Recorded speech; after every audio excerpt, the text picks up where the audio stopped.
Okay, it's actually now being recorded. Overview of the format of the presentation today. It'll last for about 45 minutes. There will be time left over for Q&A after the last slide. Everyone will be on mute. Please remember to use the QA window to ask questions. Use the chat window to converse with your colleagues. As a reminder, questions for the presenters should go into the QA window. As a reminder, all of our past webinars can be downloaded from the ITSM CG webpage. You can find that link at the bottom of our signature in the email or in the slide deck. You can also send out a message to myself or Todd, and we'll send you the link to the ITSM CG webpage. If you also Google ITSM EDUCAUSE CG, you'll get to the Google page. Anyway, I just want to thank you to our last webinar for this year. It's been a great year. A pleasure having all of you attend these past webinars. And we are extremely honored to have with us again two great presenters. If you missed the last presentation, that is available on our website. First, we have Chris Chagné, the ITSM architect of Worcester Polytechnic Institution. And we have Marie DeRuza. She's the Director of Campus Technology and Media Services at Mount Holyoke College. And without further ado, I will turn it over to the presenters. Good afternoon, everyone. I am Chris Shagden from WPI. I want to commend you on your efforts of pronouncing those New England town names. Holyoke and Worcester are definitely challenges. And I am joined today by Marie DeRuza, who worked with me on last presentation. For those of you who are just coming for the first time, don't worry. This is not a test. You will not have to be quizzed on the first part in order to understand this second part. To start out, I would like to introduce who we are. So I will let Marie introduce herself because she is strong and empowered and has such capabilities. Hi there, my name is Marie DeRuza. I'm the Director of Campus Technology and Media Services at Mount Holyoke College. I have been involved in IT service management for quite some time. My former role was a Director of IT Service Management. I had a great opportunity to work with Chris. And through that relationship, we had an opportunity to build a service catalog from the ground up. And so we're sharing some of what we learned during that effort. It was a multi-year effort, and happy to share what we learned with you folks. All right, and here's me with an updated headshot for those of you who are wondering if that last one was actually me.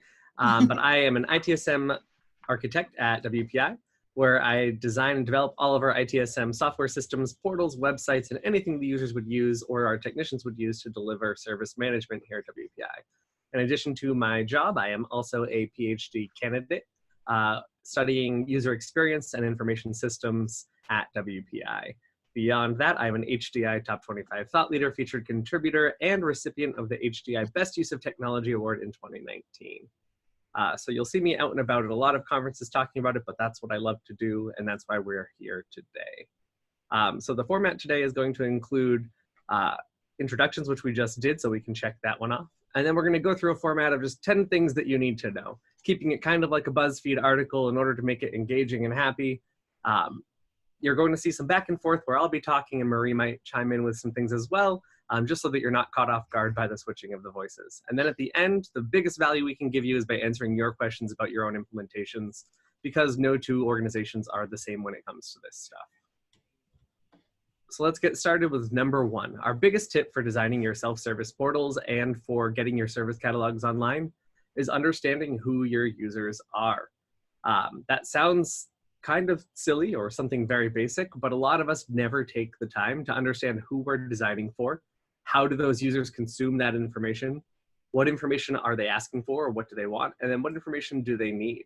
So when we say know your users, there's a lot to be done here as far as understanding exactly how those users are going to be consuming your info and who your users generally are.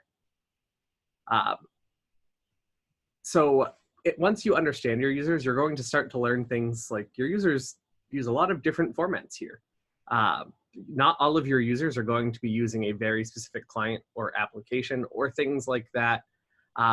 So once you start to understand who your users are and how they're using your information, you're going to want to start to realize that they're probably going to be using mobile devices, tablets, laptops, desktop computers, and a whole bunch of different devices.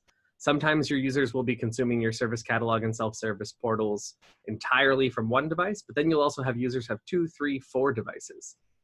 So some statistics here from Pew Research. 95% of Americans now own a cell phone. 77% of that is smartphone, and 53% also own a tablet.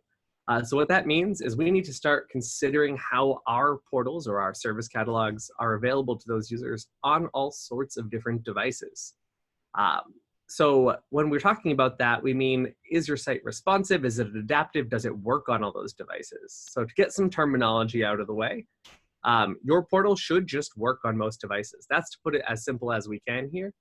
But the idea is to say a responsive portal is what you see in this animated GIF on the side, is when the content resizes or reflows dynamically. That's where you see people taking it and they drag back and forth, and you'll notice that everything changes. There's also this concept of adaptive, and that's where you target a certain resolution and you say, well, we know an iPhone looks like this, or we know that a tablet looks like this, and we can target those resolutions in order to get things working for us. There's not necessarily one that's better than the other. Responsive tends to be the most popular one right now with a lot of vendors and a lot of solutions because it means any device and any size in between, those will work. Whereas adaptive means you need to target all of those different devices that you can see. There is a third option here that is a little bit dated, and that's where you create multiple experiences for people. You might have seen in the past someone has a m.theirsite.com website or something like that. And that's where you make an entirely separate mobile website. There's nothing necessarily wrong with that, but you have to start maintaining your content in 2 places, and you have to start doing a lot of extra duplicate work in order to do that type of thing. I do see that we have a question. Someone has raised their hand for a question. Do we have that question available? Yeah, give me a sec. Let me grab that. Actually, no questions. All right, that is a-okay. I did see a raised hand from someone named Jeff. I don't know. Yeah, look through the attendees here. There's 89 to scroll through. Yeah, just a reminder, if you do have a question, please put in the QA window. I can monitor that fairly easily. Sorry, continue your presentation. No worries at all. I just want to make sure that we are meeting everyone's needs or that the microphone's working and things like that. Of course, appreciate that. All right. So that kind of leads us down another path here. A concept that is tried and true to my heart is universal design. So a lot of the time when we talk about universal design, what we're really trying to say is accessibility and compliance, which are big, scary terms, especially now with all the lawsuits and legislation changes that are going on. But if we start thinking from the happy point of universal design, what we're saying is designing our content in a manner that benefits many different groups. So what does that mean? The best example of universal design that we always see used as an example is the curb cut. So it's something that's almost innocuous. We take for granted that it even exists. But someone at some point said, what if our curbs have a little wedge that goes for them?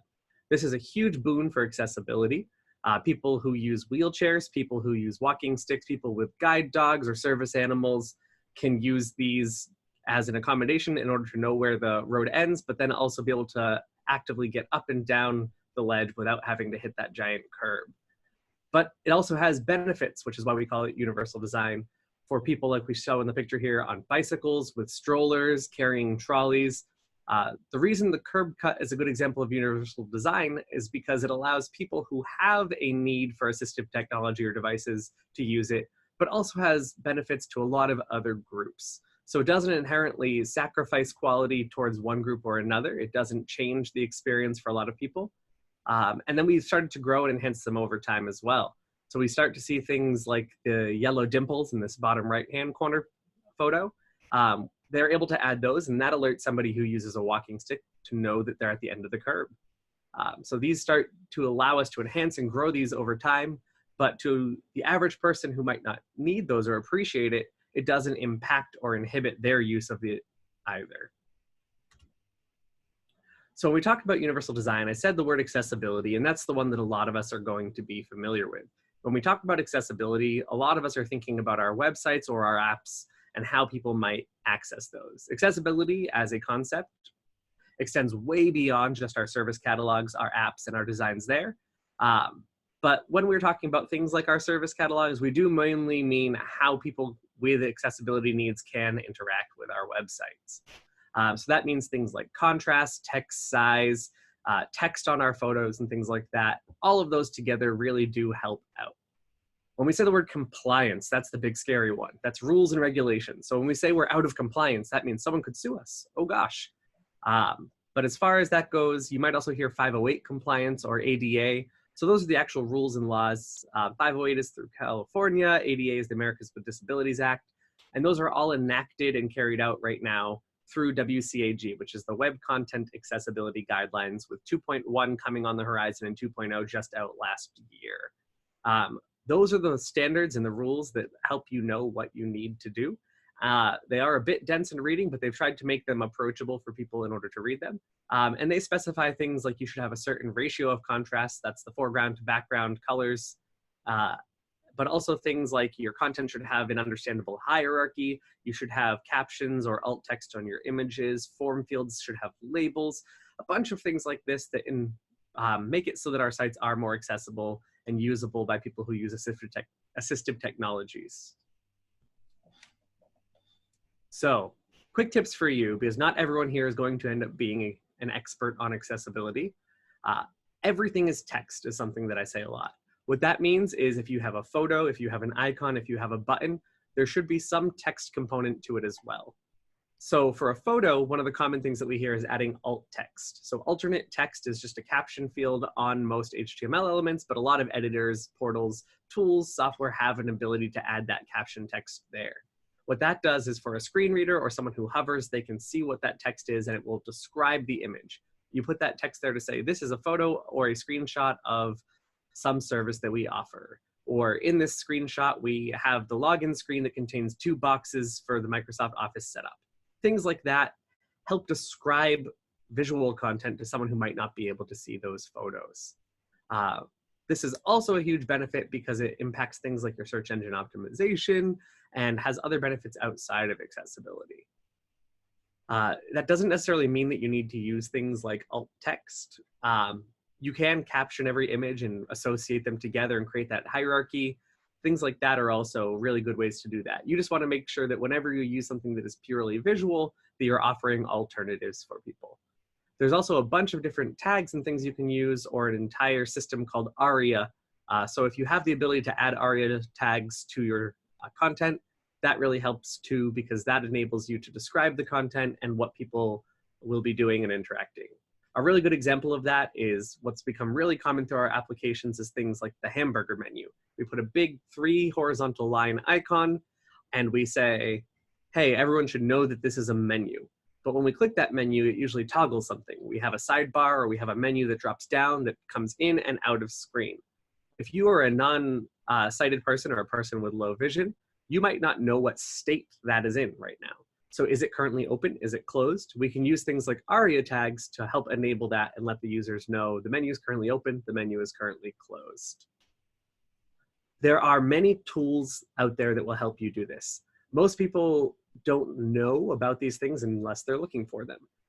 So these tools like Wave, which is one of my favorite, are generally free or low cost, and they allow you to go out there and run checks on your site. There's some built into browsers, like Google has a tool called Lighthouse, which checks for page speed, accessibility, and a bunch of other things. But there are really big tools out there like Wave, which is provided free. You can use it as a browser plugin and just run it on your page. It'll tell you which things are error level, warning level, as well as some other information about your page and how you might be able to fix it. Some other things that are really important to know is that if you are a university or you're in higher ed, you probably have some sort of office that allows people to have access to assistive technology. Whether that's a accessibility or disability services office or your library, a lot of groups do have access to assistive technology where you can have a screen reader read your page back to you. If you try to disable styles on your page and use a screen reader, you might be surprised at how really difficult your page might be to navigate. The final thing here, as far as making your tools more accessible, is to provide alternatives. One of the famous cases in the news right now is the case that just went up to the Supreme Court where they refused to hear it. So the decision stands is that the Domino's case. A user wanted to use assistive technology on the Domino's website, and their site was not programmed in the most accessible way. That meant that the user was unable to order their pizza. However, providing alternatives, letting users get that service through different routes can be really helpful there. So that means we're able to go ahead and as a service desk in an IT organization, we can say we offer email, we offer chat, we offer phone, a portal, face-to-face. We have lots of different alternatives for the service. Where it starts to be really tricky is when we restrict that to a single channel of support and say you can only get service through our portal, and then we don't make our portal accessible. That's where you start to get into those really tricky situations where we might have issues, especially legally. Hey, Chris, would you mind taking a question now, or do you want to hold on? We can go right ahead. Okay, Tina's asking, is it easy to meet accessibility and compliance goals? So using, I'm assuming her product, her service management tools, Sharewell, but just other tools in general. I am also a Sharewell customer. Have the stickers right here. And it's a mindset. Some of it is the tooling. If the tool does things in a manner that make your stuff not compliant, that is a problem. But a lot of vendors understand how important this is now. So working with your vendor's documentation on making things accessible, a lot of them do have guides out there, blog posts, documentation on doing that. But even just understanding that there might be better alternatives for you to do things.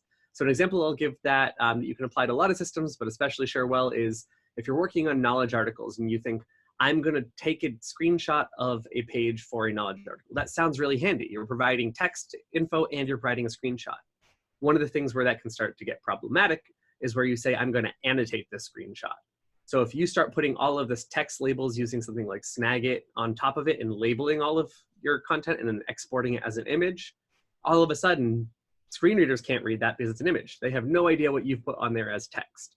So you could still annotate it, but you're going to want to make sure that you're captioning things or you're adding alternate text that says, you know, step 1, step 2, step 3 as text as well. So that's a pretty good example of how to make things more accessible, but it's also about how you can work with what you already have in order to make sure that when you're designing content that you are thinking of some of these things. Another really good example is the WCAG standard includes hierarchy as part of what that suggestions are for making your content accessible. So what we mean by that is if you're thinking of a Word document or you're thinking of a website, you have a big header up top, then a slightly smaller header, and these are all tagged as either H1s or H2s if you're familiar with HTML. But even in Word, you can tag something as heading 1, heading 2, title, subtitle. That's adding metadata, which is my favorite word, as you all might know if you remember from last time, to the page and to the content that lets a screen reader or a person using assistive technology understand that there is an inferred order to this page. Without that hierarchy, someone might not be able to see things. And it's not just about the size of something. So making text bigger doesn't all of a sudden make it a heading. It's actually tagging it using the options in the ribbon in Word or using HTML or things like that that make something a heading. All right, I hope that helps there. But let's move on. We are on number 4 out of 10. My next big tip is no dead ends. So what I mean by this is always provide your user with context. All paths on your site should lead somewhere. There should always be an exit for your users and try not to overwhelm them.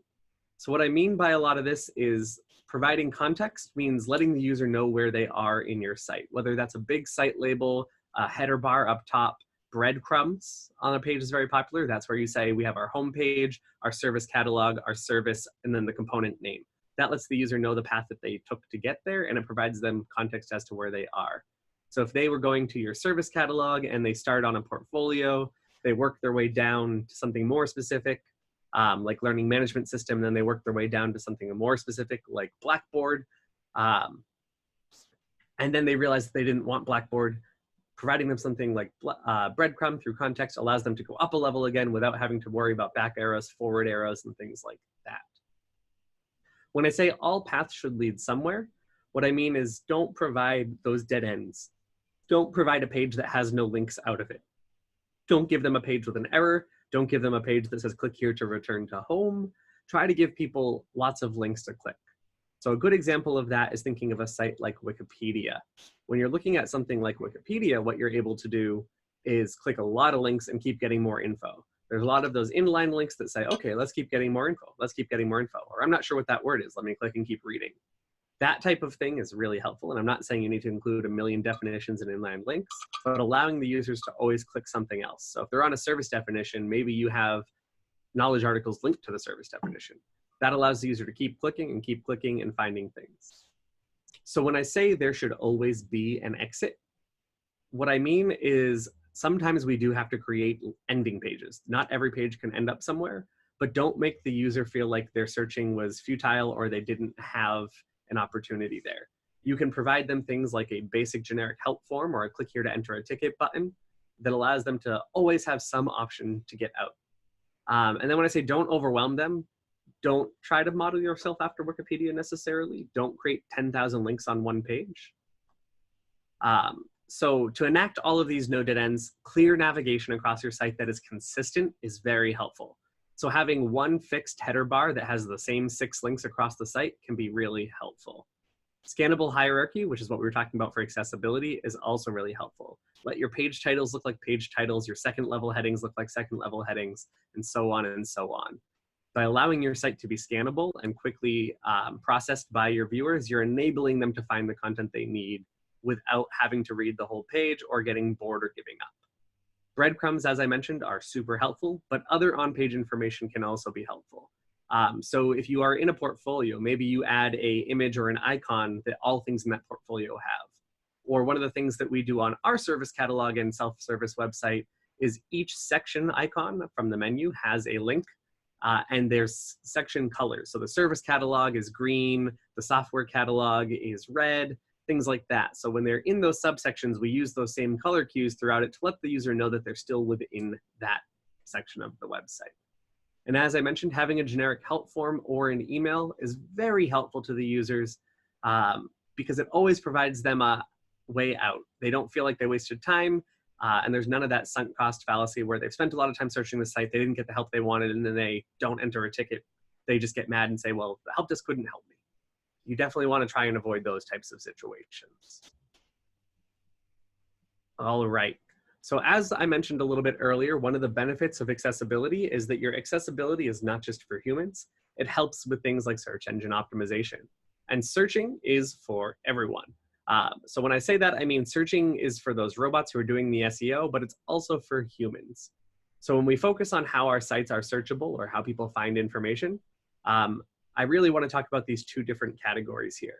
So we have our robots who are doing indexing, which allows people to find things if they go through Bing or Google or DuckDuckGo or any of these other sites. Those search engines send out robots or spiders and they crawl your website and they click every link. They love text because they can consume it. They don't like images because they don't mean much to them. And they will take as much time as they need to crawl your site. They will click every link and they'll keep going. But they likely won't visit all that often. So once they get scanned by the search engine, unless you're a really big entity where they think it's important to keep rescanning you, they probably won't check you all that often. Maybe weekly, maybe monthly, maybe quarterly. It depends on how big the company is that's doing the scanning. So what that can mean for you is if your website is done today, some of the stuff might not get updated, for a little bit on those search engines, so people might get stale links. Humans, however, when they're searching, they usually have a task or a goal in mind. They're also very impatient and won't wait long, and they'll only check the first few results. So they're kind of the opposite of our robot friends. They're going to go ahead and they're going to search the website and they're going to try and get something done, but if they don't get it done quickly, they're going to just enter a ticket anyway. So to make searching better for them, robots, you're going to have that metadata. I keep saying the word metadata, but it's super important. Having things like audiences, tags, aliases, dates modified, created dates, all this type of stuff helps the search engine get context as to what they are looking for and how things interrelate. Having lots of links that are properly made with titles and the correct attributes really helps as well, because links are the main way that robots navigate. I'm going to say it again, but if everything is text, then those robots are able to search it. So having alt text, having titles, having captions, things like that really help the robots to map out your site. And then the biggest cheat code you can do there is submit a sitemap. So a lot of the search engine providers have developer tools that'll allow you to do things like you submit a XML sitemap to them where they will consume it and then crawl it based on the info you give them. That'll help them find pages that might not be well linked, or pages that are 6 or 7 levels down that they might not crawl that far to. Even if you're using a tool that doesn't generate one for you, you can manually create an XML sitemap. It's just an open standard, and it has things like a title field and then the URL field and the how often is this updated field. So if you wanted to generate that type of thing and provide those deep links to whatever tool you're using, you can totally do that as well. For humans, because they're impatient, things like type ahead search or autofill are super helpful. So as they're typing in a box, giving them results and changing those results as they keep typing helps them get quick feedback as to whether what they're searching is going to turn up results or if it's something they need to try and refine that search.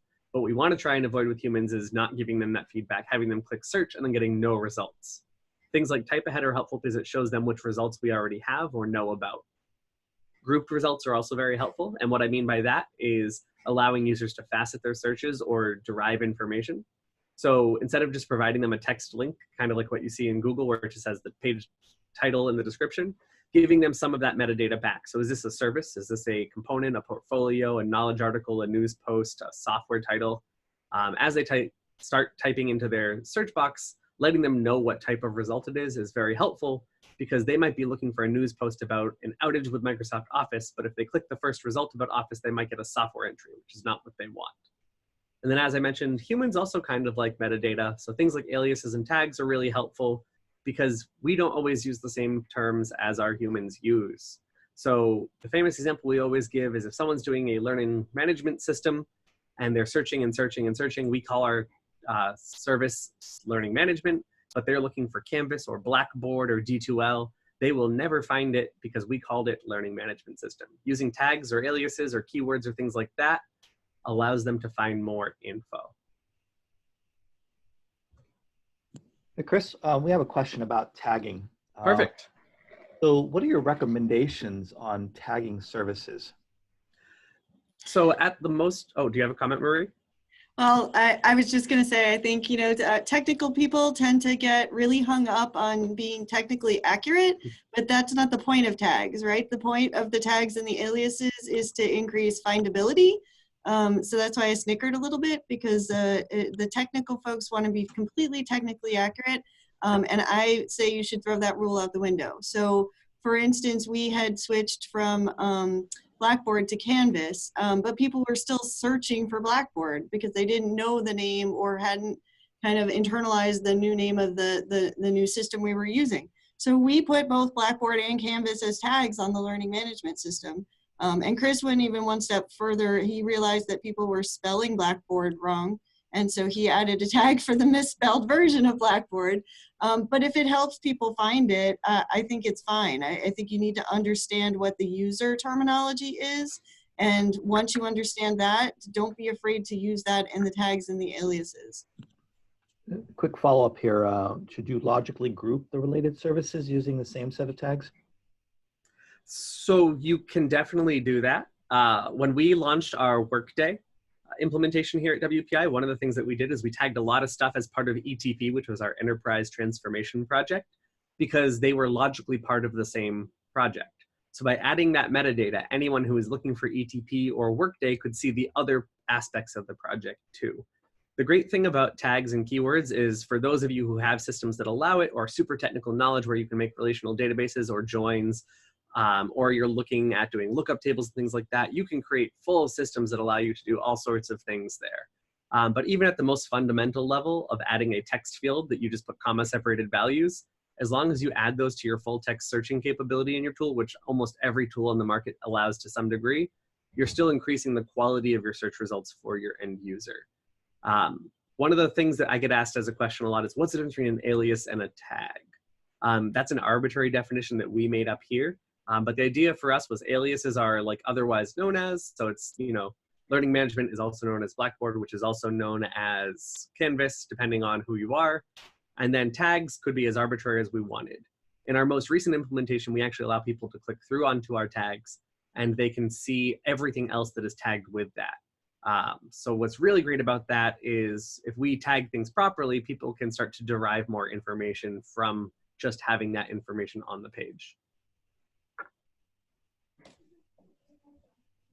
All right, let's keep this going. We've made it up to number 6. And now that we're talking about metadata and analytics, you're going to watch me geek out here. But so how do I find those tags? How do I get things working? Analytics is a great way. So analytics provides you not only who is viewing what, when, and how often they're doing it, but it also provides you lots of information about who's looking for things that your site doesn't have. So it provides you insight into trends on the content needs of your website, as well as who's using things. And like I said, it'll also let you know what's missing from the website. So analytics are really great to say, we've had this many visitors, they're viewing these services, they're not viewing these services, they're viewing these knowledge articles, they're not viewing these knowledge articles. They can provide you tons of things like how long is someone spending on a page, but they also, depending on the service you're using, will provide you device and demographic info. So earlier on, we mentioned knowing your users and what devices they're using. You could do a Qualtrics survey or something like that and say, hey, what devices are you using?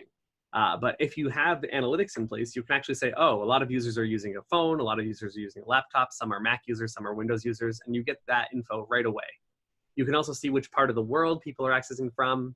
And if you're using certain analytics platforms, it might seem a bit creepy, but they can give you demographic info as well, age, gender, location, shopping categories, because a lot of these analytics tools are based off of ad systems. So what's really great about all of this is you can get tons more info that you might not know was available to you. So if we're talking about how do I know which tags to add, one of the reports that I run every week is which things are people searching for and getting 0 results for. That's a scary thing because you want someone to always find a result. Sometimes people search for very strange things and you don't necessarily have a way to serve them, but sometimes they give you really valuable information. So like we mentioned earlier, someone searching for Blackbard might not find Blackboard, but you can start to add tags like that. Or what we ended up doing was actually realizing that we needed some typo tolerance in our search capabilities. But looking at those trends of what people are looking for or what people are using can really help you inform what you need to do better at. Beyond that, you can also see which things you should prioritize for assessment.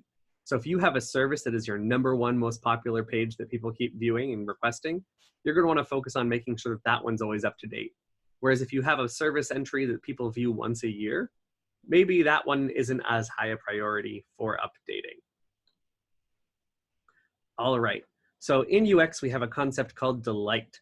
Delight is a very hard thing to capture. I really can't go out here and just say, hey, let's add delight to the website. But when you see it, you know what it is. So it's these little moments where you're trying to make it something that they want to use, otherwise they're just not going to use it. So what I say is be magical. So that can be little things like this. When users are searching for how to find their host name, we're a website. We know what their host name is because they're a computer talking to a computer. That's how computers talk to each other. So we can just display that information to the user. So if a user says looking for host name, we have a little bot that pops up and says, hey, your host name's this, but also here's the directions on how to find it. And then there's a lot of things like micro interactions, animations, or lots of other things that you can do there. So the example I give here is we had a channels selection thing on our help page that allows you to go ahead and choose which methods we have available. You can see email, chat, in person, and we had a spot there because it just felt very empty with a lot of white space. So we added one jokingly while we were working on the site that said interpretive dance, and when you hovered it, the person danced. It's a silly thing, but our users really loved it for some reason. The other example is you can use animations to reward good behavior. So every time someone created or updated a knowledge article, we actually had an animation of confetti play. So every time someone updated an article, little confetti streamed down from the top of the screen. And it's, if you've ever owned a dog, you know about positive reinforcement. So you're doing the same type of stuff for your humans that work with you. So you're saying every time you update an article, good job, you get confetti. So I'll just add, I think it's really important not to take all of this too seriously.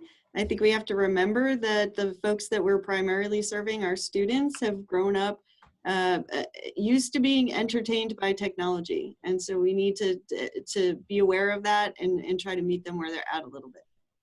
I do see a lot of people raising their hands. I do want to remind people that there is a Q&A feature in Zoom. If you do have a question, please use that feature. You can click the Q&A box and enter that question and we can address it that way. If you raise your hand, we might not see it because there are a lot of you in the room right now. All right. So this is the hill that I will die on for a lot of people, is make all of your content relative. When we're deploying our portals and our service catalogs, we tend to think of things in silos. So the reason that this is a making your online service catalog presentation, but we're talking about the other things on your website, is because it's really important to not build features out in that little bubble. Because if you build out your service catalog and only think of it as a service catalog without thinking, how does service relate to news, to articles, to software, to location, to tags, to aliases, to audiences, you're going to do yourself a disservice, because you're publishing information and then you get done with this feature and then someone later goes, okay, if I have a news and I want to relate it to a service, how do I do that? And you go, oh, we didn't build that. So start thinking about all of the different information and content you can provide and think about how it might relate. So moving on from that, what I mean here is for things like services, you might think we have a very well-defined service catalog. That's our menu of everything we offer. But sometimes we post news. So we post a news thing saying Blackboard will be down today. Well, we have a service for Blackboard. What if we relate the two to each other? So if somebody's browsing the service catalog and they end up on the Blackboard page, maybe they see the news alert on that page that says Blackboard is down. That way they get that information right up front and they don't have to try and do all this stuff and then realize that they can't do it because it's down. Similarly, you can think of how you can relate an article to a service. So if somebody's looking at your networking services and they want to get on the wireless, you don't want to just have one service request entry that says access wireless and then have them submit a form where we then send them a knowledge article that says this was self-service. Maybe on that same page, you have information where you link out to those knowledge articles right there. All of this stuff can interrelate and it can all be exposed in any manner where you create this big web of information for your users. All right, so your front ends are not your back ends. What's really important about this is a lot of the time we think about the tools that we've purchased or that we're using to provide our information, but most tools allow us to show things to our end users that are different than what we're showing to our technicians or our internal employees. So an idea behind this is something like an end user form. When we're designing a form for a service request, for example, ordering a laptop, to our end user, we might want to show something that's much more of a Amazon or a Dell-like experience. We say, choose which model you'd like, choose the features. Would you like to add more RAM? There's a shopping cart type feature or functionality that we've built out. But if we provided that same 6-window interface to our desktop support group every time they needed to order a laptop, there would be a mutiny. It's really important to understand that the desktop support group probably says we need to order part number, blah, blah, blah from Dell catalog, whatever. Whereas the end user probably wants a little more hand-holding and a more visual experience. They don't know what the part numbers are or things like that. So don't try to combine them if you don't need to. The other thing that I'll stress there is sometimes you could think of the opposite. So your technicians might have information you would never show to your end user. So if you provided troubleshooting information on printers, you wouldn't want to make the user check a box that says, I've checked for paper, I've checked for toner, I've checked if there's a jam, I checked if it's powered on. Because then your users would go up the chain and report things and say, IT is condescending to me, which is probably true. So you want to avoid that feeling from the users. You want them to feel supported. But for your tier 1 technicians, you definitely want to make sure those questions are asked. So don't always think that all of your forms or your layouts and everything need to be the same for your end users and your technicians. Opposite of that, your backends could be your front ends. So what I mean by that is not all backend data needs to be a secret. Sometimes we have information that we can easily share with the end users, but for some reason we don't. The example I'll give there are things like showing users locations or technology enhanced spaces you track, showing them software catalogs or asset info. Letting the user know which assets you're tracking for them can be very helpful as far as replacement cycles or fixing the conversation. So if you're talking to a user and you show them which laptop they're using and let them submit tickets directly from your self-service portal based on the asset, then the user is going to give you much more accurate information up front. There's going to be less time spent doing triage and back and forth, and you get a lot of that right out there to the users. Other information that we show in ours are things like our software catalog and as that relates to location, so a user can look up which software is in which room. Those are all things that a lot of us have in databases like SCCM or our CMDBs. So putting an export of that onto your portal is just really helpful. Let the users find which software you have, how they can access it, who has licensing for it, or if there's any costs associated with that type of thing. You're just extending the functionality of your service catalog in order to enable them to get the information that really doesn't need to be a secret. I also have to put this here. Show users their tickets or service requests. A lot of the time, we implement our self-service portals and we forget about that feature. We all know it's important, but we think, oh, well, that's difficult, or then we have to sanitize our data or make sure our technicians are being polite. But getting over that hurdle and showing users their tickets changes the relationship. Your tickets are no longer just an email in their inbox where they think they can reply 75 times. There's a substance there. There's a ticket. There's an artifact that they are working with. And by showing them their current status, you might mitigate some of those duplicate tickets that get entered saying, what is the status of ticket 42544? All right. And then my last tip is, when in doubt, try it out. So Marie will give you 1,000 quotes here. Don't boil the ocean, you know, sharpen your axe, cobbler's children's shoes, and all that stuff. But design by doing. So prototype and get things out there. You'll never start what you don't start. Rather, you'll never finish what you don't start. You'll also never start what you don't start too. You can quote me on that one. That's the tweet, hashtag Chris is smart. But design by doing means prototyping and trying things out. Trying things and building things and learning how not to do things is also informative for you. So if you think your tool might not be able to do something, try to make it do that thing. Try to do different things and make different things work for you. And if you can't make them work in your tool, figure out maybe a different way to get something to work, or learn how you can do other things as well. By experimenting with the tools that you have or changing different things, you do gather a lot of information there. And I'll just add to that, you know, you don't have to be restricted by any tool limitations that you have. Most of the tools on the market right now have some sort of an API that they make available. So it doesn't have to be an all or nothing situation. If there's a limitation in your tool that you want to overcome, there may be some way to do that by building an integration using the API, so that you have a little bit more control over that experience. I will also say, when you start doing that, you always hear fake it till you make it, which is great advice. But the new one that I've been saying is break it till they make it. With a lot of your vendors, if you force something to be really good and their other customers start seeing that you did this really cool thing, you'll be surprised at how quickly it becomes a feature in the product. We've seen it with several vendors where we'll work on something really hard and then everyone goes, that's great. And oh, wow, everyone seems to have that feature now. Your experimenting and your working on things does drive innovation within the space. And then vendors say, well, yeah, we should build that natively. And that way you can then get all those benefits as well. And with that, don't be afraid to provide feedback to the vendors. That's the only way that they know what's important to their customers. So to summarize, we have it all in one slide, but it's know your users. That means using empathy and designing processes around them. There's a whole bunch of UX practices there that we didn't really go into today, but empathy maps, personas, customer journey maps, tons of tools exist out there that enable you to do that. Mobile matters, so don't ignore it. Universal design is important, not just for legal reasons, but ethical reasons, moral reasons, and just, you know, the fact that the better you do it, you end up making it better for everyone. No dead ends means make sure that your users are always able to find some exit to your page. Searching should be for everyone, including robots.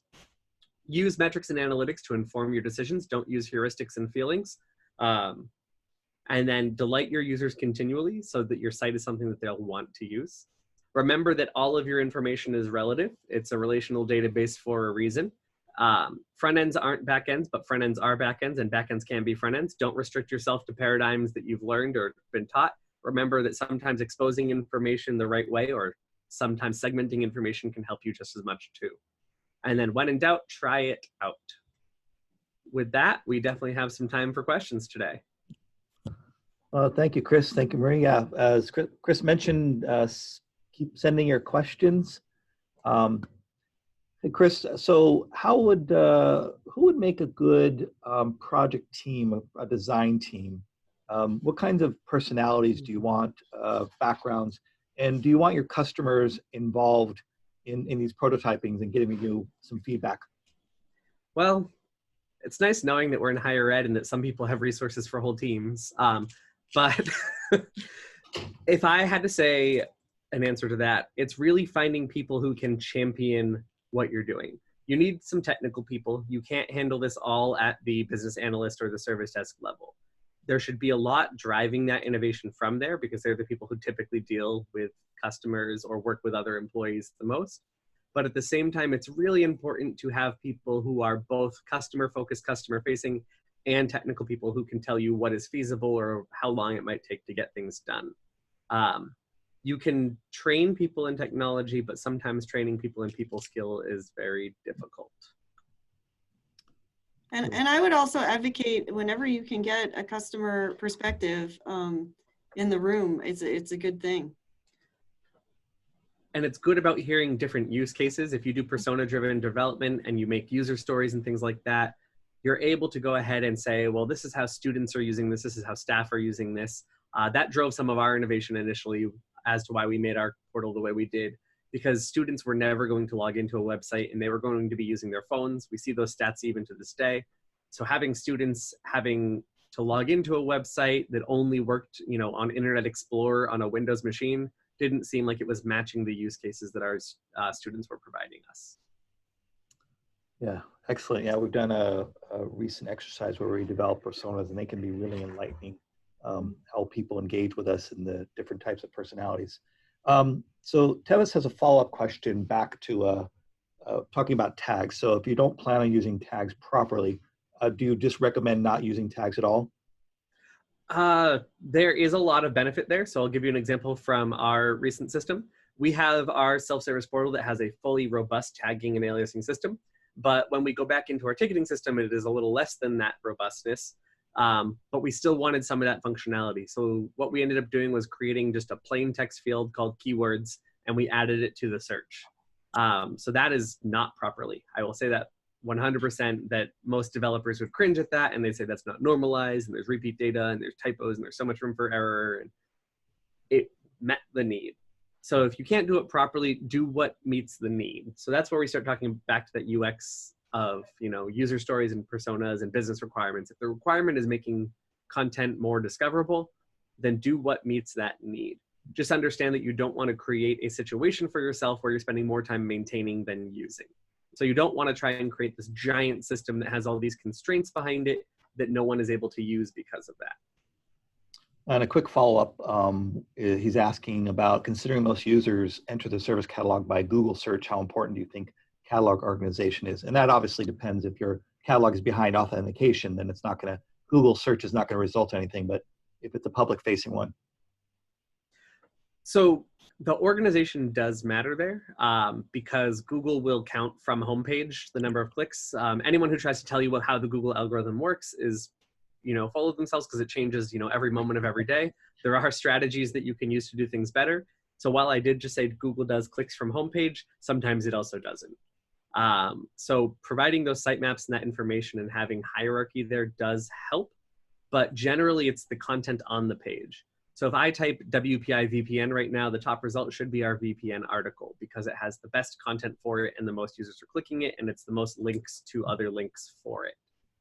So your organization does matter, but it's also going to matter a lot as far as users who are then browsing. So they might use Google to get to the initial content, but how do they get to other content from there? And that's where that organization starts to matter a lot. So this next question is probably for both of you. Someone's asking, have you thought about IT services for IT staff in your catalog? Mm-hmm. So Marie can probably touch on this a bit, because I think it was in the last one as well, but I know that not everyone was there. But you have internal services and you have external services and you have business services. And if you have a system capable of it, there are definitely ways to do that. We have internal services as well as external facing ones. And because we have audience as a piece of metadata, we can actually change who can see what, when, and where. But I'm sure Marie has a lot more to add. Well, I'll just say, one of the things when we deliver this as a workshop is that one of the struggles that comes up for folks when trying to get started with their service catalog efforts is this idea of scale.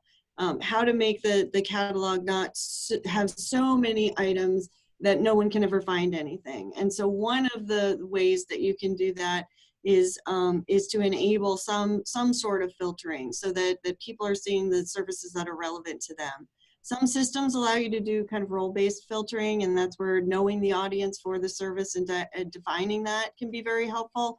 If you don't have a robust system that allows for that, using the an audience's metadata item can help you to enable a more manual approach to filtering. And so that can be a stopgap measure where you allow people to filter by their audience in a manual way and have a drop down that says, you know, I'm a faculty member, only show me services that are relevant for faculty. And that's one way that you can do that.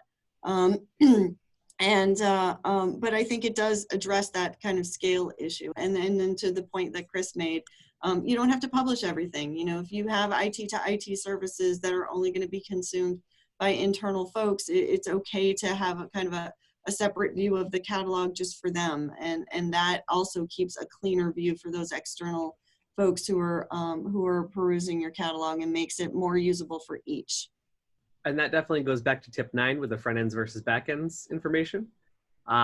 You can have fields that are only internal. An example of that is our business owner and IT service owner. We do not expose that to the end user, because all we would be doing there is helping the users to ignore our IT service desk if we just gave them the direct owner of every service. Loud music in the background. I apologize for that. How about some I just want to make sure you finish your thought, and then we don't have any more questions after this, but I want to make sure you finish your thought. Oh, no, that is A-okay. That was right at the end of it. Okay. So I just want to thank Marie and Chris for their time. Appreciate you giving this presentation. I think it was very, sorry, I'm very distracted by this music right now, so forgive me. Thank you for your time. Appreciate everyone attending today. Just want to remind you that the presentation is being recorded. Check out our ITSM website for more information. The link will be available within 5 business days. I want to thank you again for your presentation. Thank you for the audience for attending, and make sure you have a wonderful and restful winter break. Take care, everyone. Thank you.